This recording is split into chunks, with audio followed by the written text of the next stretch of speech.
Este é o Sol. Desde o ano 10.000 a.C., a história abunda em pinturas e escritos que refletem o respeito e a adoração dos povos por este astro. E é simples entender o porquê, com seu aparecimento todas as manhãs, trazendo visão, calor e segurança, salvando-os do frio e da escuridão da noite repleta de predadores. Sem ele, todas as culturas perceberam que não haveriam colheitas nem vida no planeta. Estas realidades fizeram do Sol o astro mais adorado de todos. Todavia, muitos estavam atentos também às estrelas. As estrelas formavam padrões que lhes permitiam reconhecer e antecipar eventos que ocorrem de tempos em tempos, tais como eclipses e luas cheias. Eles catalogaram grupos celestiais daquilo que conhecemos hoje como constelações. Esta é a Cruz do Zodíaco, uma das mais antigas imagens na história da humanidade. Ela representa o trajeto do Sol através das 12 maiores constelações no decorrer de um ano. Ela também representa os 12 meses do ano, as 4 estações, solstícios e equinócios.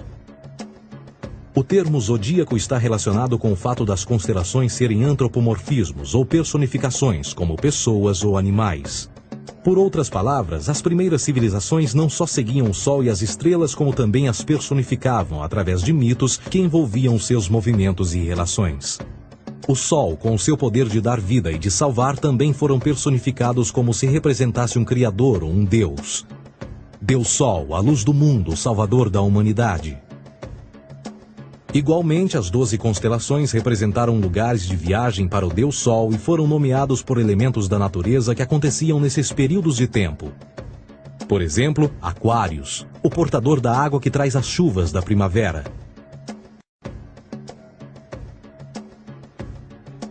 Este é Horus. Ele é o Deus Sol do Egito de 3.000 a.C. Ele é o Sol antropomorfizado e a sua vida é uma série de mitos alegóricos que envolvem o movimento do Sol no céu. Dos antigos hieróglifos egípcios conheceu-se muito sobre esse Messias solar. Por exemplo, Horus, sendo o Sol, tinha como inimigo o Deus Sete, que era a personificação das trevas ou da noite. E metaforicamente falando, todas as manhãs Horus ganhava a batalha contra Sete. E no fim da tarde, Sete conquistava Horus e o enviava para o mundo das trevas. Será importante frisar que trevas versus luz ou bem versus mal tem sido uma dualidade mitológica onipresente que ainda hoje é usada em muitos níveis. No geral, a história de Horus é a seguinte. Horus nasceu em 25 de dezembro da Virgem Isis Mary. O seu nascimento foi acompanhado por uma estrela no oeste, que por sua vez foi seguida por 3 reis em busca do Salvador recém-nascido. Aos 12 anos era uma criança prodígio nos ensinamentos, e aos 30 anos ele foi batizado por uma figura conhecida por Anup, e assim começou o seu ministério. Horus teve 12 discípulos e viajou com eles, fazendo milagres tais como curar os enfermos e andar sobre as águas. Horus também era conhecido por vários nomes como a Verdade, a Luz, o Filho Adorado de Deus, o Bom Pastor, Cordeiro de Deus, entre muitos outros. Depois de ter sido traído por Tifão, Horus foi crucificado, enterrado por 3 dias e então ressuscitou. Estes atributos de Horus, originais ou não, parecem influenciar várias culturas mundiais e muitos outros deuses encontrados com a mesma estrutura mitológica. Atis da Firígia nasceu da Virgem Nana em 25 de dezembro. Crucificado, foi posto na tumba e 3 dias depois ressuscitou. Krishna, da Índia, nasceu da Virgem Davaki com uma estrela no ocidente assinalando sua chegada, fez milagres juntamente com seus discípulos e após sua morte ressuscita. Dionísio da Grécia nasceu de uma virgem em 25 de dezembro. Foi um professor peregrino que praticou milagres como transformar água em vinho e é referenciado como Rei dos Reis, Filho unigênito de Deus, o início e o fim, entre muitas outras coisas, e após sua morte ressuscitou. Mitra da Pérsia nasceu de uma virgem em 25 de dezembro. Ele teve 12 discípulos e fazia milagres.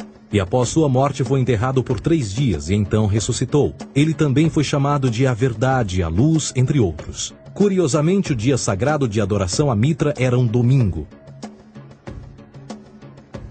O que importa salientar é que existiram inúmeros salvadores em diferentes períodos em diversos lugares da Terra que preenchem essas mesmas características. A pergunta que não quer calar: o porquê desses atributos? Por que o nascimento de uma virgem em 25 de dezembro? Por que a morte e a ressurreição após 3 dias? Por que os 12 discípulos ou seguidores? Para descobrirmos, vamos examinar o mais recente dos Messias solares. Jesus Cristo nasceu em 25 de dezembro em Belém. Ao nascer foi anunciado por uma estrela no ocidente que seria seguida por 3 reis magos para encontrar e adorar um novo Salvador. Tornou-se pregador aos 12 anos. Aos 30 anos foi batizado por João Batista e então iniciou seu ministério. Jesus teve 12 discípulos que viajaram com ele praticando milagres como curar doentes, andar sobre a água, ressuscitar mortos. Ele também é conhecido como Rei dos Reis, o Filho de Deus, a luz do mundo, o início e o fim, o Cordeiro de Deus, entre muitos outros. Depois de ter sido traído por seu discípulo Judas por 30 moedas de prata, ele foi crucificado, posto em uma tumba e após 3 dias ele ressuscitou e ascendeu aos céus. Em primeiro lugar, a sequência do nascimento é completamente astrológica.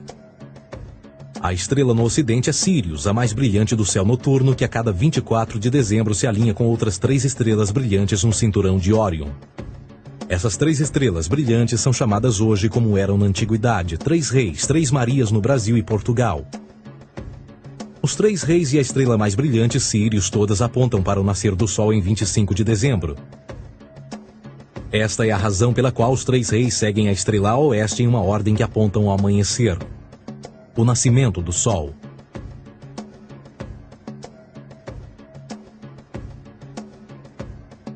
A Virgem Maria é a constelação de Virgo, também conhecida como Virgo, a Virgem. Virgo em latim significa virgem. Virgo também é conhecida como a casa do pão. E a representação de Virgo é uma virgem segurando um feixe de espigas de trigo. Esta casa do pão e o seu símbolo das espigas de trigo representa agosto e setembro, a época das colheitas. Por sua vez, Belém é a tradução ao pé da letra de a casa do pão. Belém também é a referência à constelação de Virgem, um lugar no céu, não na terra. Existe outro fenômeno muito interessante que ocorre em 25 de dezembro, é o solstício de inverno. Do solstício de verão ao solstício de inverno, os dias se tornam mais curtos e frios. Da perspectiva de quem está no hemisfério norte, o Sol parece se mover para o sul, ficar menor e mais fraco. O encurtamento dos dias e o fim das colheitas conforme se aproxima o solstício de inverno, simbolizando o processo de morte. Era a morte do Sol. Pelo 22º dia de dezembro, o falecimento estava completamente realizado e faz com que atinja seu ponto mais baixo no céu. Aqui algo curioso acontece. O Sol para de se mover por 3 dias. Durante estes 3 dias, o Sol fica pelas redondezas da constelação do Cruzeiro do Sul, ou Alfa Crucis. Depois desse período, em 25 de dezembro, o Sol se move 1 grau, dessa vez para o norte, trazendo perspectiva de dias maiores, mais calor e a primavera. E assim se diz: o Sol morreu na cruz, ficou morto por 3 dias, apenas para ressuscitar ou nascer mais uma vez. Esta é a razão pela qual Jesus e muitos outros deuses solares compartilham da ideia de crucificação, morte por 3 dias e o conceito da ressurreição. É o período de transição do Sol antes de mudar para a direção contrária no hemisfério norte, trazendo a primavera e assim a salvação. Todavia, eles não celebram a ressurreição do Sol até o equinócio da primavera, ou Páscoa. Isto é porque no equinócio da primavera o Sol domina oficialmente o mal, as trevas, assim como o período diurno se torna maior que o noturno. E o revitalizar da vida na primavera emerge. Agora, provavelmente, a analogia mais óbvia de todas neste simbolismo astrológico são os 12 discípulos de Jesus. Eles são simplesmente as 12 constelações do zodíaco com que Jesus, sendo o Sol, viaja. De fato, o número 12 está sempre presente ao longo da Bíblia.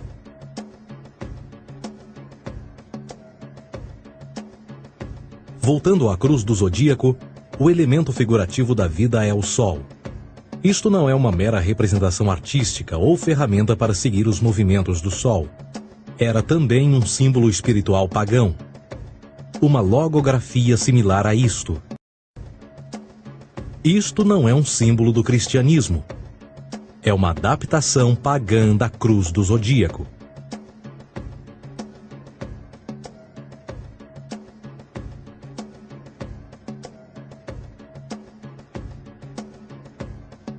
Esta é a razão pela qual Jesus, nas primeiras representações, era sempre mostrado com a sua cabeça na cruz. Jesus é o Sol, Filho de Deus, a luz do mundo.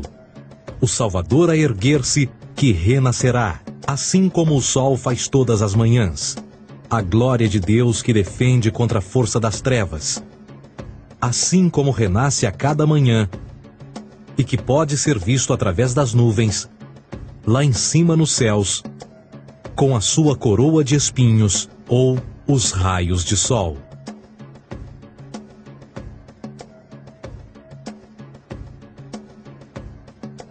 Agora, nas muitas referências astrológicas ou astronômicas na Bíblia, uma das mais importantes tem a ver com o conceito de eras. Através das Escrituras há inúmeras referências a essa era. Para compreender isto, precisamos primeiro estar familiarizados com o fenômeno da precessão dos equinócios.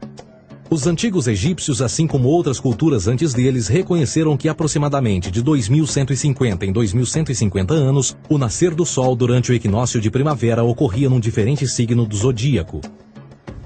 Isto tem a ver com a lenta oscilação angular que a Terra tem quando roda sobre o seu eixo. É chamado de precessão porque as constelações vão para trás, em vez de permanecerem no seu ciclo anual normal. O tempo que demora cada precessão através dos 12 signos é de 25.765 anos. Este ciclo completo é chamado também de Grande Ano, e algumas civilizações ancestrais sabiam disso. Referiam-se a cada ciclo 2150 anos como Era. De 4.300 a.C. a 2150 a.C. foi a Era de Touro. De 2150 a.C. a 1 d.C. foi a Era de Áries. E de 1 d.C. a 2150 d.C. é a Era de Peixes, a era que permanecemos nos dias de hoje. E por volta de 2150 entraremos na nova era, a Era de Aquários. Agora, a Bíblia refere-se por alto ao movimento simbólico durante 3 eras, quando se vislumbra já é uma quarta. No Velho Testamento, quando Moisés desce o Monte Sinai com os 10 mandamentos, ele está perturbado ao ver sua gente adorar um bezerro dourado. De fato, ele até partiu as pedras dos 10 mandamentos e disse a todos para se matarem uns aos outros para purgarem o mal.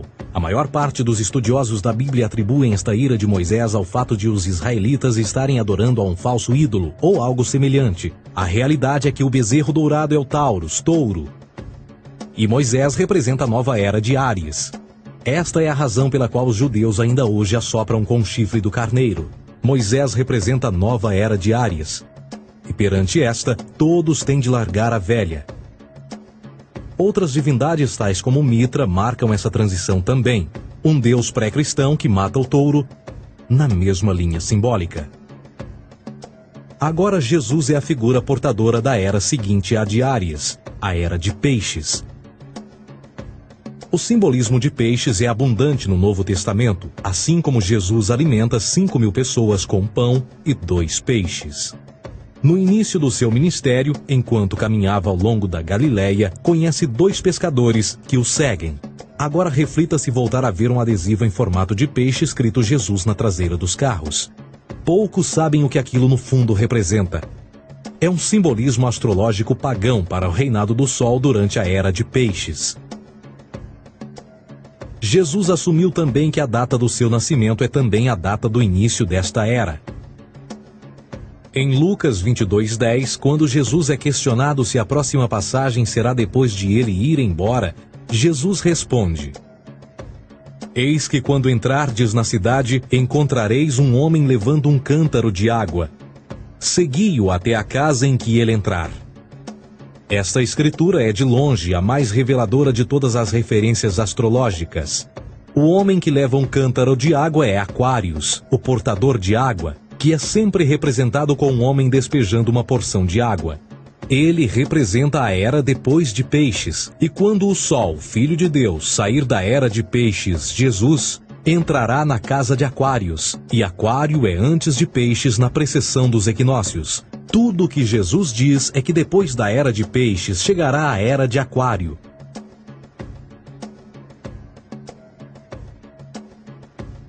Agora todos já ouvimos falar sobre o fim do mundo. Deixando à parte o lado cartunista no livro de Apocalipse, a espinha dorsal nesta ideia surge em Mateus 28:20, onde Jesus diz: Eu estarei convosco até o fim do mundo, dos séculos em português. Contudo, na tradução inglesa da Bíblia, a palavra mundo está mal traduzida. A palavra realmente usada era aion, que significa era. Eu estarei convosco até o fim da era, o que no fundo é verdade. Jesus, como personificação solar de peixes, irá acabar quando o Sol entrar na era de Aquário. Este conceito de fim dos tempos e do fim do mundo é uma má interpretação desta alegoria astrológica. Vamos dizer que aproximadamente 100 milhões de brasileiros acreditam que o fim do mundo está próximo. Além disso, o personagem de Jesus, literalmente e astrologicamente um híbrido, só demonstra o quão plágio do deus Sol Horus do Egito, Jesus é. Por exemplo, inscrito há 3.500 anos atrás, nas paredes do templo de Luxor, no Egito, estão imagens da Enunciação, da Imaculada Concepção, do nascimento e da adoração a Horus. As imagens começam com o anúncio à Virgem Ísis de que ela irá gerar Horus, que Nefe, o Espírito Santo, irá engravidar a Virgem, e depois o parto e a adoração, e que é não mais do que o milagre da concepção de Jesus. Na verdade, as semelhanças entre Horus e Jesus são flagrantes.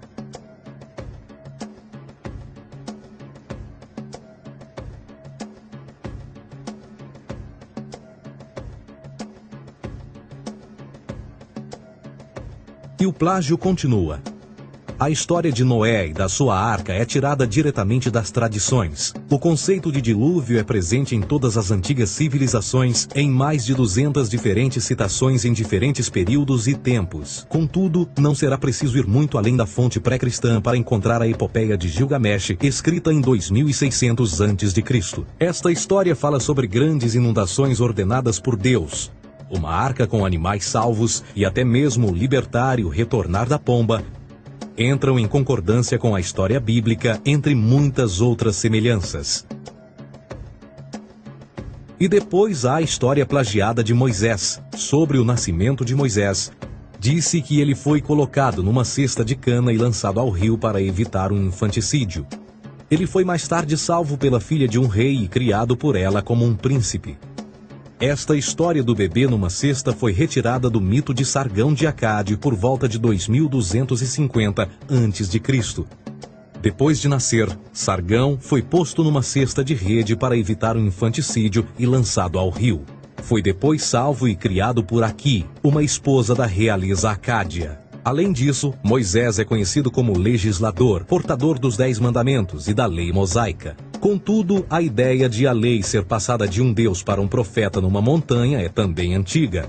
Moisés é somente um legislador numa longa linha de legisladores na história mitológica. Na Índia, Manou foi o grande legislador. Na ilha de Creta, Minos ascendeu ao monte Ida, onde Zeus lhe deu as leis sagradas. Enquanto que no Egito, Moisés tinha nas suas pedras tudo o que Deus lhe disse. E no que diz respeito a estes 10 mandamentos, foram retiradas a papel químico do feitiço 125 do Livro dos Mortos do Antigo Egito. O que é que o Livro dos Mortos dizia? Eu nunca roubei, tornou-se tu nunca roubarás. Eu nunca matei, tornou-se nunca matarás. Eu nunca menti, tornou-se nunca levantarás falsos testemunhos, e por aí adiante. A religião egípcia é, no fundo, a base fundamental para a teologia judaico-cristã.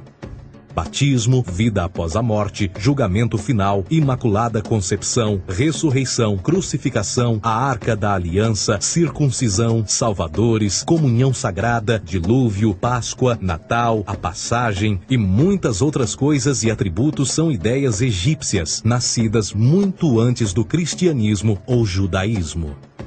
Justin Martyr, um dos primeiros historiadores e defensores cristãos, escreveu: quando nós, cristãos, dizemos que Jesus Cristo, nosso Mestre, foi produzido sem união sexual, morreu e ressuscitou e ascendeu aos céus, nós não propomos nada de muito diferente do que aqueles que propõem e acreditam tal como nós, nos filhos de Júpiter. Numa escrita diferente, Justin Martyr diz: ele nasceu de uma virgem. Aceite isto em comum com o que você acredita dos Perseus. É óbvio que Justin e outros cristãos cedo souberam como o cristianismo era semelhante a outras religiões pagãs. Contudo, Justin tinha uma solução. Para além de tudo o que sabemos, o diabo era em quem mandava. O diabo teve a ambição de chegar primeiro que o Cristo e criou essas características para o mundo pagão. Fundamentalist Christianity, fascinating. These people actually believe the world is 12,000 years old. It's pretty cool. I actually asked one of these guys, okay, dinosaur fossils. He says, dinosaur fossils? God put those here to test our faith.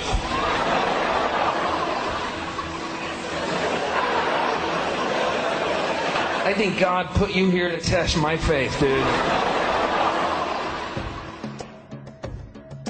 A Bíblia não é nada mais do que um híbrido literário astroteológico, tal como todos os mitos religiosos que os antecederam. De fato, o aspecto da transferência de atributos e umas personagens para as outras é facilmente reconhecida no próprio livro em si. No Antigo Testamento há a história de José. José era um protótipo de Jesus. José nasceu de um milagre, Jesus nasceu de um milagre. José tinha 12 irmãos, Jesus tinha 12 discípulos. José foi vendido por 20 pratas, Jesus foi vendido por 30 pratas. Irmão Judá sugere a venda de José. O discípulo Judas sugere a venda de Jesus. José começa os seus trabalhos aos 30, Jesus começa aos 30 também. Os paralelismos continuam. Além disso, haverá algum registro não bíblico da existência de mais alguém chamado Jesus, filho de Maria, que viajou com 12 seguidores e curou pessoas? Existiram muitos historiadores que viveram no Mediterrâneo durante esse mesmo período e até mesmo após a presumível morte de Jesus. Quantos desses historiadores fizeram relatos sobre a sua figura? Nenhum. Porém, para sermos justos, não significa que os defensores da existência de Jesus nunca tenham reclamado o contrário. São particularmente 4 referidos como pioneiros sobre a teoria da existência de Jesus: Plínio o Jovem, Suetônio e Tácito. Cada uma das suas máximas consiste apenas em algumas frases em que, na melhor das hipóteses, se refere a Christus ou Cristo, e que na realidade não é um nome, mas sim uma titulação. A 4ª fonte é Joséfo, cujos documentos ficou provado terem sido falsificados séculos atrás e, para infortúnio da humanidade, por muitos ainda visto como verdadeiros. Poderá alguém ter se aproveitado das ideias renascer dos mortos, a ascensão ao reino dos céus e a prática de milagres e que a partir daí tenha começado a surgir nos registros históricos? Não, porque uma vez pesadas as evidências, há grandes probabilidades da figura conhecida como Jesus nunca sequer ter existido.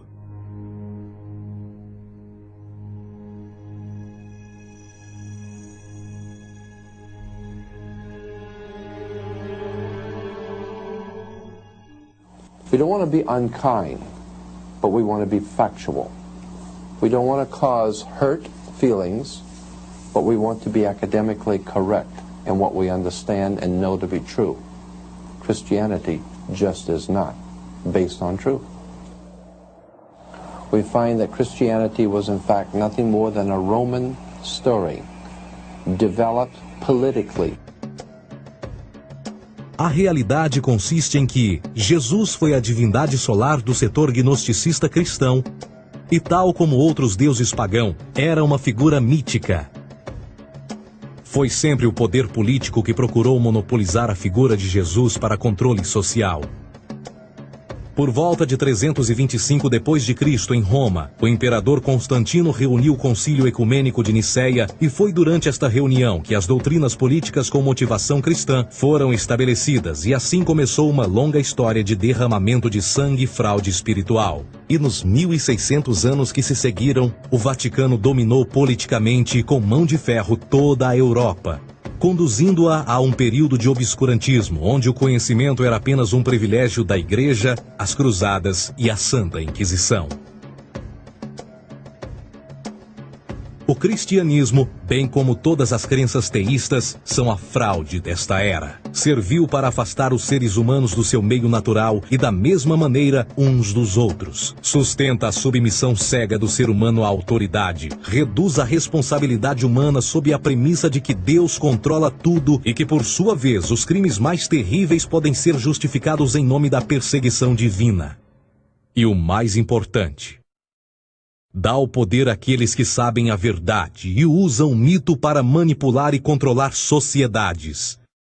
O mito religioso é o mais poderoso dispositivo já criado e serve como base psicológica para que outros mitos floresçam ou justifiquem.